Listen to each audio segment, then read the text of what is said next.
That's just one example. And then lots of people have already touched on this point, but red pill overdosing, where it becomes an ego thing, like, I know what is better. If you don't know what's going on, you're an idiot. And then getting angry and building up this idea like, I'm gonna stop these scum.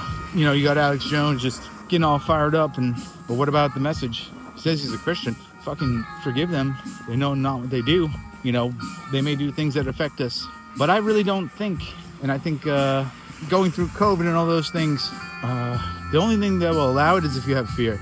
If you live in a way where you're in the moment and you don't hate your neighbor, don't judge them, that will be a better impact. The more people who live that way, these tricks they put on us to get all scared. Oh, the Somalians, look at all the scams they're running, and they put the videos like, yo, we're gonna get violent, and it's all wickedness. Overcome that. Don't get all fired up. That's exactly what the beast wants. One event to trigger it, and then inevitably we just do it to ourselves. Even though they may tell lies, it's all consent-based, because in no matter what situation you're in, you can do it without hate. You can defend yourself without hate, etc. We don't need to go in all the scenarios. So the paradox is, in order to serve others, first know thyself, forgive those who've done wrong, spend as much time in the moment at all times, observe, gain everything, empty out all the fake parts of yourself, don't hang on to them.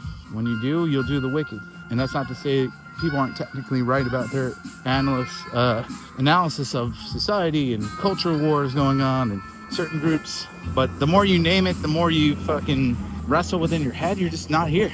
And all you're doing is passing that energy on to other people, which will make them blind. If you're going to be a leader, you have to have the truth set you free.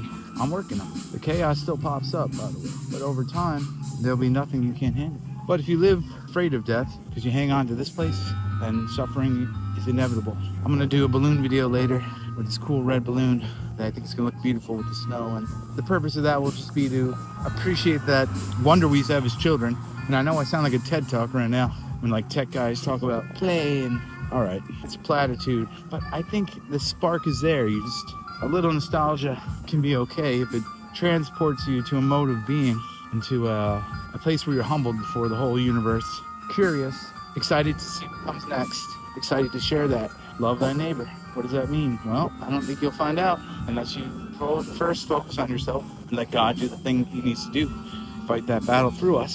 And now I'm just rambling, repeating the same points, but I'll have to keep talking so the video keeps running. But look at all these houses in the States over here and how this just obliterates anything we should fear. It's always here somewhere. You can find the beauty everywhere. So don't despair ever, and don't give anyone power by